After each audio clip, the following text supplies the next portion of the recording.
de esta sede para organizar nuestra tercera conferencia. ¿Se oye? Sí.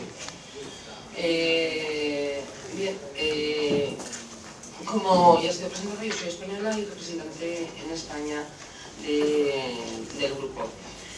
Allá se celebró en el año 2003, se constituyó este grupo con el objetivo de ayudar al conocimiento internacional de los derechos laborales de los trabajadores en Cuba, que, como ustedes saben, carecen de sindicatos libres e independientes, siendo un único establecido, y que además es brazo del poder, lo que supone igualmente una antítesis perversa de lo que debe de ser un sindicalismo libre que nace para resolver las situaciones y la defensa de los intereses de los trabajadores frente a los intereses empresariales. Obviamente en Cuba el Estado es el empresario y un empresario con el cual tienen que liderar también las empresas inversoras. Bueno, el año pasado celebramos en España la segunda conferencia bajo el lema que también preside esta: los derechos laborales son también derechos humanos. La decisión de este lema fue porque, si bien la violación de los derechos tradicionales en Cuba levanta oleadas de protesta y de repulsa por parte de los países democráticos, los derechos, los denominados así, considerados en los objetivos del milenio de la ONU como base fundamental para alcanzar, es decir, los derechos económicos, sociales y culturales, son en una enorme medida menos conocidos en Cuba, es decir, la violación de estos derechos siendo, repito, objetivo del milenio y de una enorme gravedad. Entonces, ¿por qué se lesiona y por qué se atenta directamente contra los propios trabajadores, que es la parte, como ustedes saben bien, más vulnerable de todo entramado social? Bueno, con todo esto, con la existencia de un único sindicato, realmente el sindicato es legal, pero nunca estará legitimizado, porque la legalidad depende exclusivamente de las leyes dictadas, mientras que la legitimidad exige el concurso del reconocimiento de la pluralidad y la diversidad, que en Cuba son perseguidas y anatematizadas. Por otro lado, cuando los trabajadores de la sociedad en su conjunto tienen prohibida la creación y desarrollo de sus propias organizaciones y cualquier intento de expresión de ideas contrarias al pensamiento único que hoy impera es perseguido, el desarrollo humano y social se hace inviable. Es posiblemente esta cuestión una de las bases sobre las que subyace el deterioro actual de la sociedad cubana y de la economía cubana. Con ello, a partir de los años 90, se genera un amplio consenso que reconoce el valor y la necesidad de las libertades políticas, incluidas las sindicales, que será recogida, repito una vez más, en los objetivos del milenio, y que implica que el IDH, el Índice de Desarrollo Humano, no puede ser solo medido en términos de atención sanitaria, de extensión de la educación, de renta per cápita, sino que hay otra serie de elementos que constituyen la base del bienestar y la satisfacción de la población: la ausencia de miedos, la ausencia de sentimientos de amenaza, la no discriminación, se imponen de esta manera como hechos fundamentales y consustanciales a la felicidad del ser humano. En Cuba, el nivel de estos elementos palpablemente queda recogida. Yo estuve en Cuba en el año 2005. Una de las cosas que más me sorprendió fue ese miedo implícito entre la población, que hablan refiriéndose al gasto, llevándose los labios, la mano a los labios, para bajar la voz, para que nada se escuche. Cuya única o fundamental en una enorme parte de la población es la huida hacia adelante, no la huida hacia otro país, porque el suyo tienen difícil la existencia, tienen difícil el día a día incluso.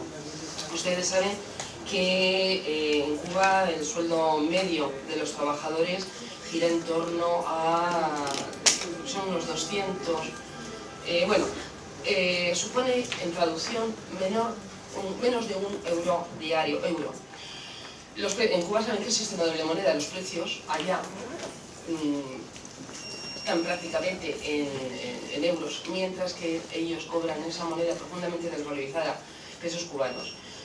La traducción implica que se cobra menos de €1 diario, es decir, por debajo del nivel establecido, del nivel mínimo de pobreza establecido.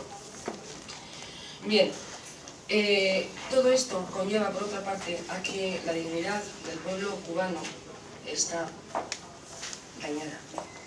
Eso es un tema que a los defensores, olviden en presentación decirles que soy defensora de derechos humanos, además. Bueno, pues a los defensores de derechos humanos nos preocupa profundamente, ¿no? La dignidad de un pueblo es una de las cuestiones vitales por las que todo el mundo debemos movernos. Kofi Annan llegó a asegurar que el progreso social y económico de un país es y debe ser reconocimiento de derechos civiles y políticos, siendo así que bajo muchos de los problemas de desarrollo subyacen fracasos de gobernabilidad que conllevan inevitablemente a la existencia de una corrupción extendida, a unos servicios sociales ineficaces, a una insatisfacción profunda de la población, porque la participación en las estructuras de poder es otro. Es una de las bases que provocan la satisfacción. El desarrollo humano, pues, no solo es una problemática social de índole económica o tecnológica, sino que es una manera fundamental, es un problema de gobernabilidad institucional y conlleva aparejado el reconocimiento de una misma ley para todos, de la no discriminación o de la no persecución del oponente, que nunca será un enemigo a combatir. Cuba se ha ido convirtiendo en estos años en el paradigma de una dictadura que, con todo lo que ya sabemos, y que alcanza su clímax en la persecución del disidente. Las cosas están cambiando poquito a poco, a base del empuje de todo el mundo, a base del empuje de la denuncia, a base del empuje de la solidaridad internacional. Las cosas deben de ir por ahí.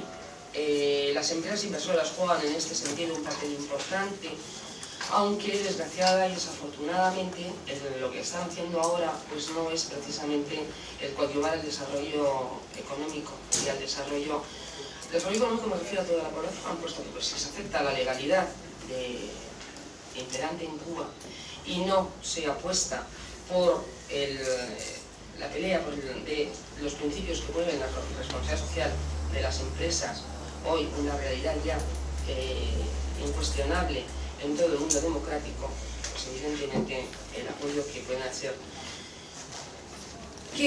¿Cuál es el trabajo que habría que hacer en nuestros propios países, con las empresas? Pues evidentemente saber que si en Cuba no existe una sociedad civil fuerte que exija a las empresas una responsabilidad ética, estas tienen una imagen corporativa que puede verse dañada.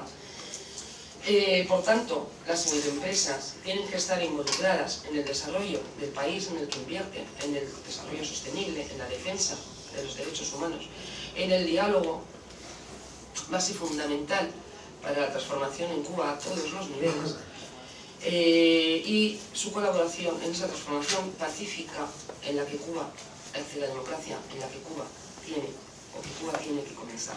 Me preocupa mucho, ya para terminar, que las cosas en Cuba no se desarrollen como deberían desarrollarse, en un clima pacífico, en una transición, en base al diálogo, en base al equilibrio, en base a consensos mínimos pero necesarios para evitar cualquier tipo de desgracia. Muchas gracias.